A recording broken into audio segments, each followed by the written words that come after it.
లగచర్ల ఘటనకు సంబంధించి ప్రజలు ఏం మాట్లాడుతున్నారు, నిజంగా ముఖ్యమంత్రి దగ్గర నుంచి కూడా ఎన్ని అబద్ధాలు మాట్లాడుతున్నారు, కానీ వాస్తవ పరిస్థితి ఎట్లా ఉంది?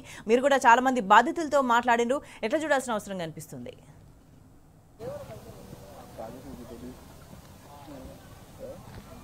గుడ్ ఈవినింగ్ సచ్చా. ఏదైతే కొత్తగా వచ్చిన ప్రభుత్వం కొత్తగా వచ్చిన తరుణంలో కూడా కంచెలు తెంచి కవచంగా ఉంటామన్న ఈ ప్రభుత్వం ఇప్పుడు అదే కంచెలు పేద ప్రజల వైపు కూడా వేస్తున్నారని కూడా మనం స్పష్టంగా అర్థమవుతుంది. దీనికి సంబంధించిన యథార్థ సంఘటన ఈ లగచర్ల సంఘటన. ఫార్మా కంపెనీ విషయంలో ఇప్పటికే చుట్టుపక్కల ఉన్న తాండా ప్రజలు కావచ్చు, లగచర్ల ప్రాంత ప్రజలు కూడా తీవ్రంగా వ్యతిరేకిస్తున్నారు. దీనికి సంబంధించిన ఇప్పటికే అనేక మార్లు కూడా వారు ధర్నాలు చేసిన పరిస్థితి మనం చూస్తా ఉన్నాం. కొన్ని సార్లు కూడా ఎంత మూత పెట్టుకున్నా కూడా వారి మాటలు కూడా చెవికెక్కించుకోకుండా కూడా వారి పని వారే చేసుకుంటూ వెళ్ళిపోతున్న తీరును వారు తీవ్రంగా వ్యతిరేకిస్తున్నారు. ఇప్పటికే పలు పార్టీల నాయకులు కూడా లగచర్ల బాధితులకు కూడా అండగా నిలిచారు. అండగా నిలుస్తూ వారికి అంటే కష్టకాలంలో కూడా మేమున్నామంటూ కూడా ధైర్యాన్ని ఇస్తున్నారు. ఇప్పటికే బీఆర్ఎస్ పార్టీ నాయకులు కూడా భరోసా ఇచ్చారు. దీనికి సంబంధించిన బీఆర్ఎస్ పార్టీ వర్కింగ్ ప్రెసిడెంట్ ఇప్పటికే ఢిల్లీ స్థాయిలో కూడా ఈ విషయంపై స్పందించారు. ఉదయం వామపక్షాల నాయకులు కూడా లగచర్ల బాధితులను పరామర్శించి వారి బాధలను అడిగి తెలుసుకున్నారు. అంతేకాకుండా చుట్టుపక్కల గ్రామ ప్రజలు కావచ్చు, తాండా ప్రజలను కూడా వారి సమస్యలు అడిగి తెలుసుకొని ఇక్కడ ఫార్మా కంపెనీ ఉండాలా వద్దా, ఒకవేళ ఉంటే ఎలాంటి ఇబ్బందులు ఉంటాయి అనేది కూడా వారి మాటల్లోనే అడిగి తెలుసుకున్నారు. ఇప్పటికే కొంతమంది తాండావాసులు కూడా తీవ్రంగా వ్యతిరేకించారు. దీనికి సంబంధించిన అంటే ఫార్మా కంపెనీ వస్తే తమ భవిష్యత్తు నాశనం అవుతుంది, ఎన్నో ఏండ్ల సంది కూడా మేము ఇక్కడనే జీవనం కొనసాగిస్తున్నాము, దాంతోపాటు మా కుటుంబాలు కూడా ఇక్కడనే నివసిస్తున్నాయని కూడా కొంతమంది వామపక్షాలకు కూడా చెప్పిన పరిస్థితి మనం ఉదయం చూసాము. మరోపక్క కూడా తాండావాసులు మేము ఇచ్చే ప్రసక్తే లేదు, మా భూములు మేము ఇచ్చే ప్రసక్తే లేదు, మా తాతల కాలం నుండి కూడా మేము ఇక్కడ నివసిస్తున్నాము, మా భూములు ఎట్లా తీసుకుంటారని చెప్పేసి వారు ఈ ప్రభుత్వాన్ని ప్రశ్నిస్తా ఉన్నారు. దానికి సంబంధించిన ఇప్పటికే అంటే ఈ భూములు పోయినాయి అనే విషయం కూడా మాకు తెలియదు, మేము బ్యాంకుకి వెళ్ళి లోన్ అప్లై చేసుకుంటే వాళ్ళు బ్యాంకు అధికారులు మీకు లోన్ రాదు, మీరు ఆల్రెడీ భూములు అమ్మేశారని చెప్పేసి వారు చెప్తే గానీ మాకు తెలియలేదంటే ఎంత దారుణం జరుగుతుందో అని చెప్పేసి వారు ఆవేదన వ్యక్తం చేశారు. ఇప్పటికే కొంతమంది చేన్ల సంది కూడా గత 10 ఏళ్లలో మాకు ఎలాంటి ఇబ్బంది లేకుండే, కేసీఆర్ హయాంలో కూడా మాకు అంటే కరెక్ట్గా రైతు బంధు పడేది, మిషన్ భగీరథ నీళ్ళు వచ్చేది, వాటర్ కరెంటు సమస్య లేకుండే, కానీ ఇప్పుడు అడుగడుగున 10 ఏళ్లలో ఎంత సుఖంగా ఉన్నామో ఈ 11 నెలల్లో కూడా ఎన్నో ఇబ్బందులు పడ్డామని చెప్పేసి వారు ఆవేదన వ్యక్తం చేశారు. ఉదయం మనం ఒక అంటే ఒక చేన్లో కూడా మనం కొంతమంది మహిళలతో మాట్లాడించాము.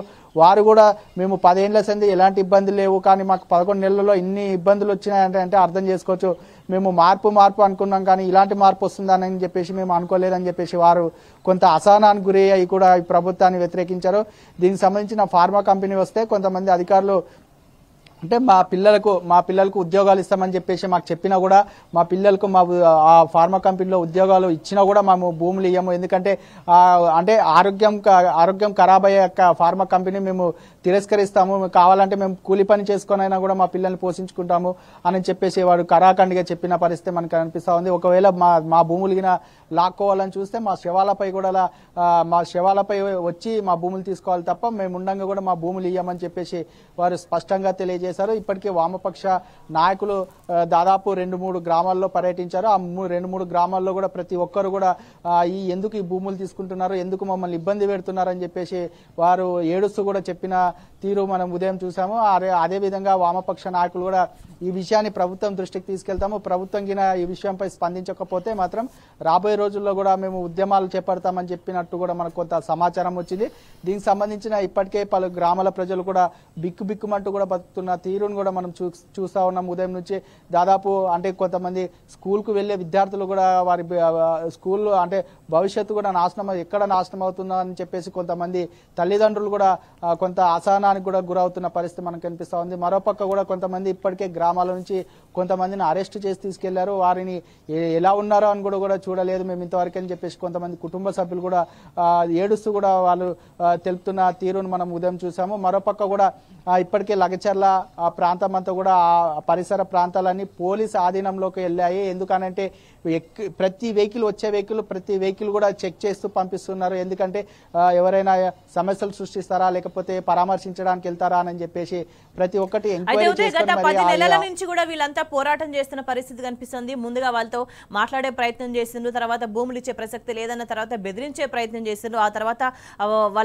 వాళ్ళని దాడులకు తెగబడే విధంగా కూడా వాళ్ళని అట్లా ఇబ్బంది పెట్టే అణిచివేసే ప్రయత్నం చేసిండ్రు. కానీ ఇంత నిర్బంధం అయిన తర్వాత కూడా, ఇంత ఇబ్బంది ఎదుర్కొన్న తర్వాత కూడా అక్కడ బాధితులు ఏం మాట్లాడుతున్నారు ఇప్పుడు?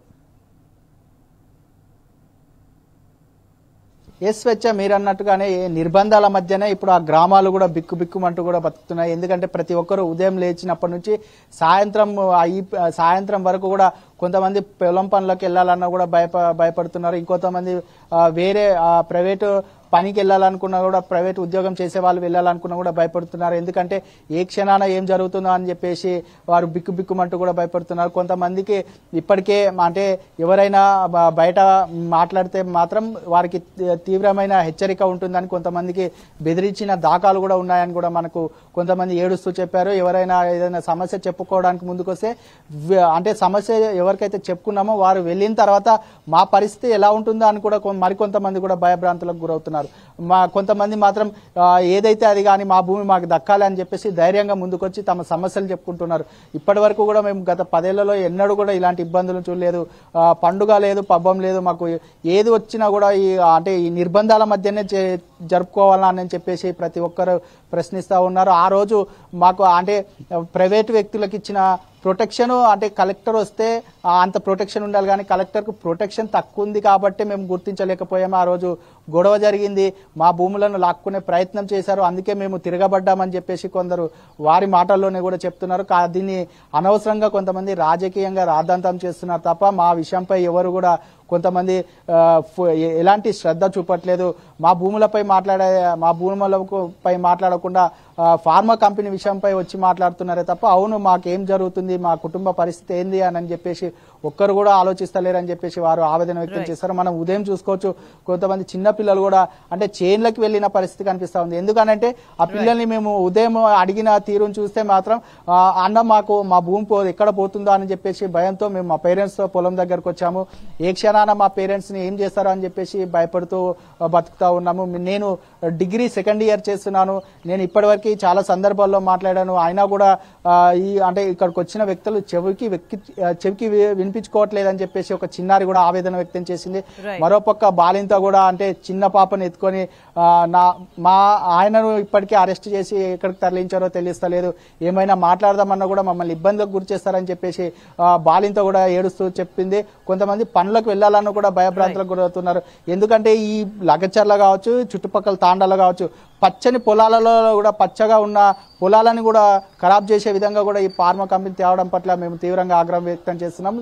ఎట్టి పరిస్థితుల్లో కూడా మేము మా భూములను ఇచ్చే ప్రసక్తి లేదని చెప్పేసి ప్రతి ఒక్కరు తెలియజేస్తున్నారు. దీనికి సంబంధించి ఇప్పటికే ముఖ్యమంత్రి అంటే కొన్ని సందర్భాల్లో కొన్ని మీటింగ్లో కావచ్చు అంటే రైతులను మోసం చేసిండు, రైతు బంధు కరెక్ట్ వేయలేదు అని చెప్పేసి ముఖ్యమంత్రి చెప్తున్నప్పటికీ కొంతమంది స్వచ్ఛందంగా కూడా వారి మాటల్లోనే ఎవ్వరు కూడా ఇబ్బంది అంటే ఎవరు చెప్పలేని విధంగా కూడా వారు కూడా స్వచ్ఛందంగా మాకు రైతు బంధు పడ్డది అంటే మిషన్ భగీరథ నీళ్లు వచ్చాయి అని చెప్పేసి స్వచ్ఛందంగా వారి మాటల్లోనే చెప్పారు. గత 10 సంవత్సరాల్లో కూడా మేము అనేక అంటే ఎంత హ్యాపీగా ఉన్నామో ఇప్పుడు 11 నెలల్లో కూడా అనేక ఇబ్బందులు పడ్డామని చెప్పేసి ప్రతి ఒక్కరు తెలియజేస్తున్న పరిస్థితి మనం చూస్తా ఉన్నాం. స్వేచ్ఛ.